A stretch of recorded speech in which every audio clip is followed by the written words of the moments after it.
Teacher special quiz श्रृंखला में बहुत बहुत स्वागत करते हैं आपका। और आज इस कड़ी में हम इस श्रृंखला के 15वें कड़ी के साथ आपके बीच उपस्थित हैं। हमारे विषय हैं हवा एवं पवन, और इसमें उत्तर देने के लिए मेरे साथ हैं राहुल। स्वागत करते हैं राहुल आपका। सबसे पहले तो कई बार शुभकामना दिया है, एक बार और शुभकामना दे देते हैं। एक ऐसी कामना है यार जिसे जितना ले लो कम, मतलब भारी है भी नहीं, लेते जाओ। तो शुभकामना स्वीकार करें। और पहला सवाल आपके लिए, दक्षिणी गोलार्ध में पछुआ पवन को अनेक नामों से जाना जाता है। दक्षिणी गोलार्ध में 60 डिग्री अक्षांश पर जब पछुआ पवन पहुंचती है तो उसकी जो रफ्तार है उससे उसी विशेष नाम से जाना जाता है। आपको बताना है उसे किस नाम से जानते हैं। और गर्भता साठा, 60 डिग्री पर ही चलते, साठा, गर्भता साठा, प्रचंड साठा, चीखता साठा। कौन सा साठा? अथवा इनमें से कोई साठा? चीखता साठा। यानी दक्षिणी गोलार्ध में 60 डिग्री अक्षांश पर पछुआ पवन को कहा जाता है चीखता साठा। ट्रेकिंग 60 और 40 डिग्री अक्षांश पर इसको कहते हैं गरजता चालीसा। 50 डिग्री अक्षांश पर कहते हैं प्रचंड 50। और खास बात यह है कि दक्षिणी गोलार्ध में इसको कहा जाता है। और मैं एक बात आपको बता दूं, भारत के दक्षिण में हिंद महासागर है ना, एक चीज और ध्यान में रखेंगे। ये जो पवने हमने आपको कहा, गरजता चालीसा, प्रचंड 50, 60 डिग्री पर आपने कहा चीखता साठा, इसके सबसे लंबी दूरी तक प्रभाव उसी सागर हिंद महासागर की लहरों पर ये बहुत तीव्र गति से चली। अगला सवाल आपके लिए, पृथ्वी की अक्षीय गति से घूमते हैं ना पृथ्वी, पश्चिम से पूरब कि पूरब से पश्चिम? पश्चिम से पूरब। अपने अक्ष पर पश्चिम से पूरब घूमती है। सबसे ज्यादा उसकी गति विषुवत रेखा पर होती है। इस कारण से वहां पर एक बल पैदा होता है। उस बल को क्या कहते हैं? आने वाली हवा को वह बल अवरोध करता है। आपको बताना है उस बल का क्या नाम है। विरूपक बल, दाब प्रवणता बल, विक्षेपक बल, इनमें से सर विक्षेपक बल क्या बोल रहा है? आप बता सकते हैं इस बल की खोज किस भूगर्भ शास्त्री ने किया था? जी कोरियोलिस ने किया था। और इस कारण से इस बल को कोरियोलिस बल कहते हैं। बिल्कुल सही कहा, कोरियोलिस बल। एक आपके माध्यम से मैं अपने श्रोताओं को बता दूं कि पृथ्वी पे विषुवत रेखा पे 1670 किलोमीटर प्रति घंटा की चाल से घूमती है। थोड़ा सा विषुवत रेखा से ऊपर जाए 23.5 डिग्री उत्तरी अक्षांश और 23.5 डिग्री दक्षिणी अक्षांश अर्थात कर्क रेखा और मकर रेखा पर 1275 किलोमीटर प्रति घंटा की चाल से। लेकिन जब वह पहुंच जाती है ध्रुव पर तो चाल शून्य हो जाती है। अगला सवाल आपके लिए, किस देश की राजधानी, अभी आपने कहा था गरजता चालीसा किस देश की राजधानी को टच करके, यानी वहां भी गरजती है ना? गरजता चालीसा के गर्जन से कौन सा देश है जिसकी राजधानी थर्रा जाता हो? नहीं, ऑप्शन है आपके लिए चाइना, ऑस्ट्रेलिया, न्यूजीलैंड, संयुक्त राज्य अमेरिका। न्यूजीलैंड। अच्छा, इससे तो ना कहीं मान ली कि चीना, तो अभी थोड़ा देर पहले हम चर्चा कर रहे थे दक्षिणी गोलार्ध में, और चाइना है उत्तरी गोलार्ध में, तो चाइना तो होगा नहीं। वाह, ये दिमाग लगाना चाहिए, चाइना तो होगा नहीं। अब पारी आ गई किसके ऊपर? तो थोड़ा सा हम लोग जब भारत का नक्शा देखेंगे ना तो विषुवत रेखा के तो हम थोड़ा सा 8 डिग्री 6 मिनट में है और 40 डिग्री उधर देखें तो दूर कहीं ऑस्ट्रेलिया नजर आता है। और उसी महादेश में एक पड़ोसी देश उसका है तास्मानिया के तट पर बसा, तास्मानिया सागर के 2 तटों पर बसा ऑस्ट्रेलिया, एक पर ऑस्ट्रेलिया एक और न्यूजीलैंड। और तास्मानिया के तट पर बसे न्यूजीलैंड की राजधानी वेलिंगटन से होकर के गुजरता है। सवाल अगला आपके लिए है, समुद्र से स्थल की ओर और स्थल से समुद्र की ओर। सबसे पहला तो एक सवाल आपसे पूछें कि कभी गए हैं समुद्र के किनारे? बंगाल की खाड़ी में गए हैं, बड़ा अच्छा बात है, बहुत अच्छा कीजिए बात बोलते से। तो आप वहां देखिएगा ना कि दिन में हवा बहेगी, ठीक है, एक रात दिशा बदल जाए, ठीक है, दिशा बदल जाती है इसका, और लगभग 12 यानी समुद्र सतह से 12 से 35 किलोमीटर तक उसका प्रभाव रहता है। उसके बाद धीरे धीरे वो छिन्न हो जाता है, उसका प्रभाव धीरे धीरे कम होते जाता है। आपको बताना है समुद्र से स्थल की ओर चलने वाली जो पवन है उसको किस नाम से, जो समुद्र से चलती है किस ओर, स्थल की ओर, ध्यान में रखना, स्थल से समुद्र की ओर भी चलती है, तो समुद्र से स्थल की ओर चलने वाली पवन को कहते हैं घाटी समीप, तटीय समीप, स्थल समीप, समुद्र समीप, समुद्री समीप, यानी समुद्र से शुरू हुआ इसलिए समुद्र समीप। बिल्कुल सही कर दिया है। बता सकते हो दिन में चलती है कि रात में? दिन के समय 12 बजे दिन के बाद से शुरू होती है, धीरे धीरे शाम होते होते काफी जोर, और धीरे धीरे जब रात ही बढ़ेगा तो धीरे धीरे कम, 12 बजे रात से शुरू उल्टी कहानी, और उल्टा हो जाता है। ये है स्थल समीप शुरू होता है। स्थल समीप स्थल से समुद्र की ओर, पर्वत समीप पर्वत की चोटी से घाटी की ओर, और घाटी समीप घाटी से पर्वत की ओर। अगला सवाल आपको बताना है। अभी थोड़ा देर पहले हम लोग चर्चा कर रहे थे कोरियोलिस बल की। कोरियोलिस बल के कारण एक उत्तरी गोलार्ध और दक्षिणी गोलार्ध की घटना होती है, डेविएशन होते हैं पवन के मार्ग में। इस डेविएशन को रीड करते हुए एक साइंटिस्ट ने रूल्स दिया कि पवन जब उत्तरी गोलार्ध में प्रवेश करती है तो दाएं, और दक्षिणी गोलार्ध में प्रवेश करती है तो बाएं, विक्षेपित हो जाती है। किसने कहा था? आपको ये बताना है कि ये नियम किसने कहा था। एस जी डॉबी ने, कैरी ने, न्यूटन साहब है, फेरेल ने। यानी ये फेरेल का नियम है, कर दिया है, फेरेल का नियम है। 5 सवाल है, छठा सवाल आपके लिए आता है, आ रहा है, और छठा सवाल के बीच में थोड़ा सा एक पूछ लें आपसे। अब तो मात्र सुनते हैं कि कहावत है गई बार 29 दिन बाकी, लेकिन परीक्षा का तो 29 दिन नहीं रह गया। कैसा महसूस करते हैं अंदर से? कभी कभी ऐसा लगता है कि छटपटाहट टाइप की, तला जल्दी आ गया, या फिर लगता है जल्दी और आ जाए करीब, कैसा होता है, या फिर एकदम नॉर्मल है? नॉर्मल ऐसा लगता है कि पास तो हो ही जाएंगे, लेकिन बस क्वालिफाई वाला है कि अंदर से आत्मविश्वास है कि पास हो जाना है, पर नंबर थोड़ा बेहतर हो, इसके लिए थोड़ा सा अंदर से डर बना लगता है।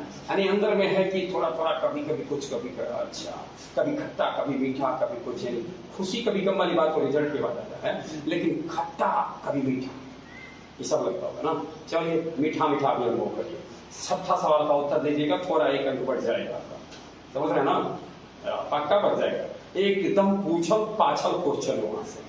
पछुआ पवन, पश्चिमी पवन किस वायुदाब पेटी के मध्य से चलती? देखिए वो जो पवन थी वो गरजती 40 पर है ना, गरजता चालीसा और प्रचंड 50, चीखता 60, शुरू कहां से होता है? ऑप्शन आपके लिए 30 डिग्री से 35 डिग्री उत्तरी अक्षांश से 60 डिग्री से 65 डिग्री उत्तरी अक्षांश के बीच बढ़ती है, समझ रहे? 30-35 में उत्पन्न होती है और 60-65 डिग्री उत्तरी अक्षांश से बढ़ती है। दूसरा 30 डिग्री 35 डिग्री साउथ से बढ़ती है, 60 डिग्री 65 डिग्री दक्षिणी अक्षांश की है। और तीसरा ए में भी बढ़ती है, यानी ए और बी दोनों सही है, यानी दोनों गोलार्धों में उत्पन्न होती है। और डी में 60 डिग्री से 65 डिग्री उत्तरी 60 डिग्री 65 डिग्री अक्षांश से उत्पन्न होकर दोनों ही गोलार्धों में ध्रुव की ओर। क्या सही है? 30-35 से शुरू होती है, 60-65 दोनों गोलार्ध में बढ़ती है। गुड, बिल्कुल सही कहा है। यानी उच्च वायुदाब से और ध्रुवीय निम्न वायुदाब की ओर बढ़ती है। लेकिन हम अपने श्रोताओं को बता दें कि ये पवन जब उत्तरी गोलार्ध में बढ़ती है तो इसके मार्ग में बहुत अवरोधक होते हैं, इसलिए उसकी रफ्तार उतनी नहीं पकड़ पाती है जितनी रफ्तार पकड़ लेती है। कहाँ? दक्षिणी गोलार्ध में। दक्षिणी गोलार्ध में विशाल सागर इसको मिलता है रास्ते में, और उत्तरी गोलार्ध में इसको बहुत मिलते हैं, समझ रहे ना, पग पग पर ओरे बिछेते है ना, तो समझ गए ना, हर कदम पर कोई कातिल है जाए तो, समझ गए ना। तो इसको उत्तरी गोलार्ध में कातिल मिल जाता है, दक्षिणी गोलार्ध में कोई मिलता नहीं है, एकदम चलते रहता है। 7वां सवाल है आपका, आपके लिए। अभी हमने जिक्र किया दक्षिणी गोलार्ध में जब ये चलती है ना, तो इसमें 40 डिग्री अक्षांश में ज्यादातर कोई इसको अवरोध नहीं मिलता है, इसलिए उसको लंबी चलीसा कहा जाता है। आपको बताना है इस पवन में गरजता चलीसा को लंबी चलीसा किस सागर में कहा जाता है? अटलांटिक महासागर, कैरिबियन सागर, तस्मानिया सागर, हिंद महासागर। हिंद महासागर, हिंद महासागर में कहा जाता है। बिल्कुल सही कर दिया है। अगला सवाल आपसे है, 8वां सवाल, पवनों का मौसमी उत्क्रमण किसका प्रारूपी अभिलक्षण है? भूमध्य रेखीय जलवायु का, भूमध्य सागरीय जलवायु का, मानसून जलवायु का, इनमें से सभी का? मानसून जलवायु। मानसून जलवायु का करेक्ट आंसर है।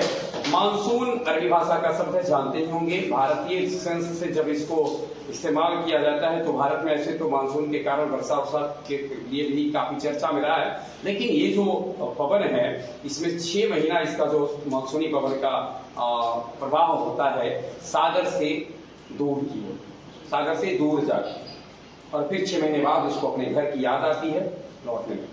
तो इस तरीके से ये पवन का जो बहाव होता है, ये पवन का चलना होता है कहां से कहां, 6 महीना सागर से दूर, और बाद में वो पवन वापस लौट जाता है।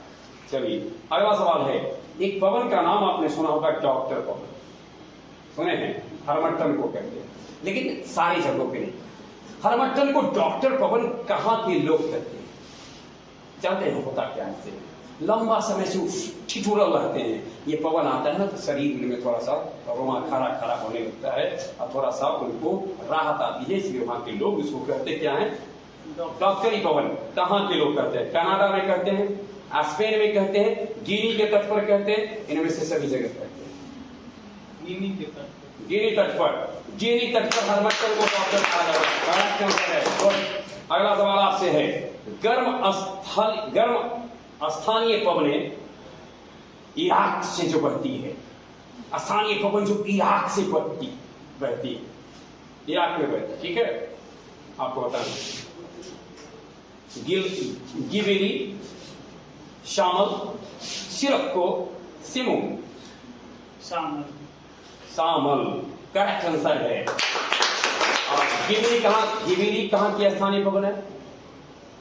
लीबिया, गिबेरी लीबिया, सिरक्को सहारा मरुस्थल में। और बहुत महत्वपूर्ण बात चले, सहारा मरुस्थल में बहने वाली यह पवन सबसे ज्यादा जब इटली में जाने के बाद इसके एक अलग से प्रभाव होते हैं, और सिरक्को के कारण वहां रक्त वर्षा, उस लाल लाल बालू के कणों को लिए रहता है, और कभी कभी वर्षा के साथ साथ वो लाल पानी की तरह नीचे जमीन पर गिरता है और दूर दूर तक लाल लाल बिछ जाता है। इसको ब्लड रेन कहते हैं, रक्त वर्षा कहते हैं, लाल वर्षा कहते हैं, और सिरक्को का ही नाम है, ठीक है?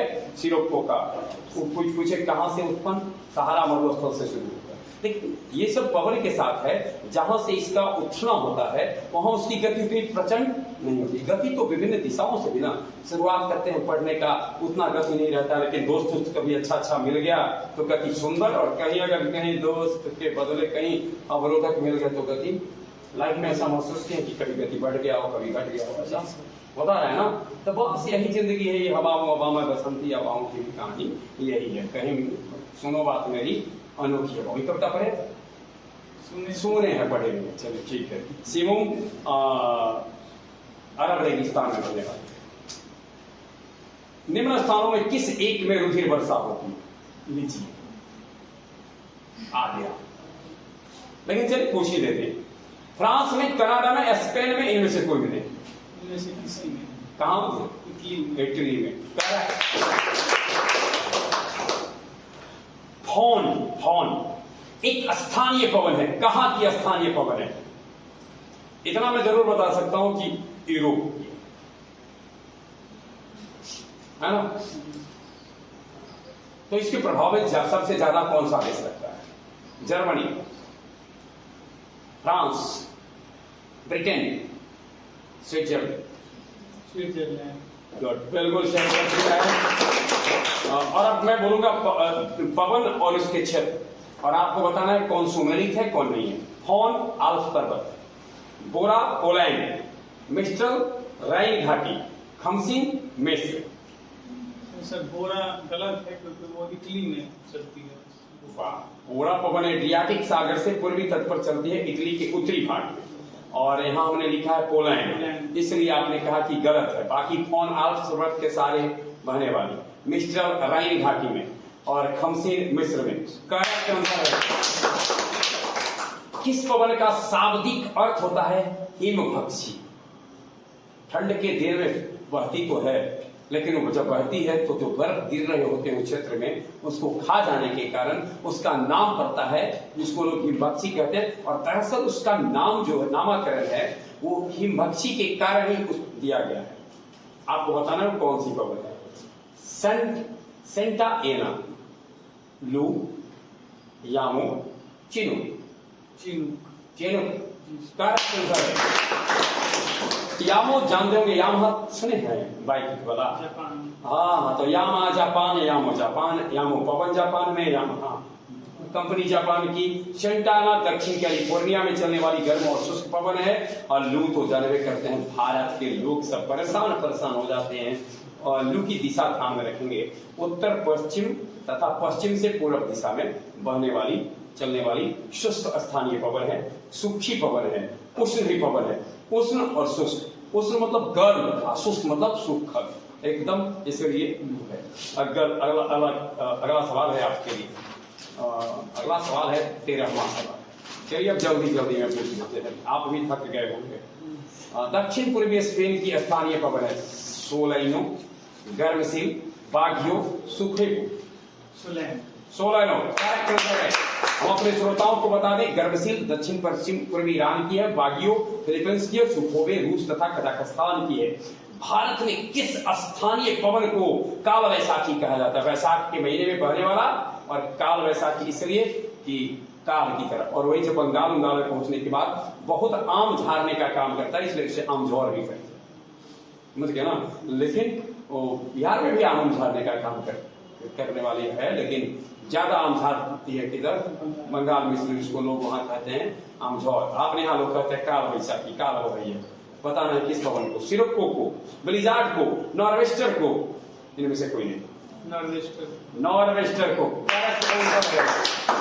और इसमें से ब्लिजार्ड एक ऐसा पवन है जो ध्रुवीय हवा है और ध्रुव से उठ करके नीचे की ओर आती है, हिम झंझावात बर्फ अपने साथ लाती है ना। और नॉर्वेस्टर तो समझ रहे हैं, नॉर्वेस्टर नॉर्थ और वेस्ट से, उत्तर पश्चिम से आगे दक्षिण पूर्व की ओर बहने वाली पवन। कौन? काल वैसाखी जिसको कहते हैं बिहार में, हाँ भारत में भी कहते हैं, यानी भारत में भी, बिहार में जब कहते हैं तो भारत में कहते ही हैं। सिरोको को मिस्र में किस स्थानीय नाम से जाना जाता है? सिरोको, जिसके कारण इटली में रक्त वर्षा। चिली, सिमोन, खमसिन, गिबिली। खमसिन करेक्ट आंसर है। ध्यान रखेंगे, चिली ट्यूनिशिया में कहा जाता है सिरोको को। सिमोन अरब के रेगिस्तान में स्थानीय सागरीय पवन है, और मतलब इसको ही इसी को कहा जाता है सिमुम नहीं कहा जाता है सिरोको। सिमुम एक दूसरा पवन है, और गिबिली कहा जाता है लीबिया में सिरोको को, और सिमुम है अरब के रेगिस्तान में चलने वाली स्थानीय पवन। सिरोको का जहां तक बात किया जाएगा कि कहां से कहां तक, सहारा से शुरू होकर, सहारा मरुस्थल से शुरू होकर भूमध्य सागर तक है, ये बहुत लंबा सफर तय करती है। रूस के टुंड्रा प्रदेश में चलने वाली बर्फीली ठंडी स्थानीय पवन है लेवेंटर, पैम्पेरो, ब्लैक रोलर, पुरगा करेक्ट आंसर है। पैम्पेरो से ख्याल आया, पैम्पेरो दक्षिण अफ्रीका के पंपास, घास का मैदान जो होता है दक्षिण अमेरिका के घास के मैदान को कहते हैं पंपास, और उस क्षेत्र में ये पवन बढ़ती है, इसलिए इसका नाम है पैम्पेरो। यह एक ठंडी पवन है, ज्यादातर प्रभाव में इसका अर्जेंटीना रहता है। वही ब्लैक रोलर गर्म और शुष्क तीव्र गति की पवन है, वो यूनाइटेड स्टेट अमेरिका के ग्रेट फ्लैंस में प्रवाहित होने वाली पवन है, और लेवेंटर दक्षिण स्पेन में पूर्वी से पश्चिम की ओर चलने वाली स्थानीय पवन। अगला सवाल आपसे है, बिलीवाओ किस क्षेत्र या देश की स्थानीय पवन? बिलीवाओ अलास्का, अमेरिका देश या क्षेत्र? अर्जेंटीना, रूस, अमेरिका? Alaska correct answer. कौन सी पवन यूएसए की ठंडी स्थानीय पवन है? नॉटी, मिस्ट्रल, नॉर्दर्न, ANC अर्थात नॉटी एंड नॉर्दर्न, नॉटी और नॉर्दर्न दोनों, NN करेक्ट आंसर है। मिस्ट्रल कहाँ पर? स्पेन और फ्रांस। सिस्तान किस देश की ठंडी स्थानीय पवन है? स्पेन, सूडान, पूर्वी ईरान, इनमें से कोई नहीं।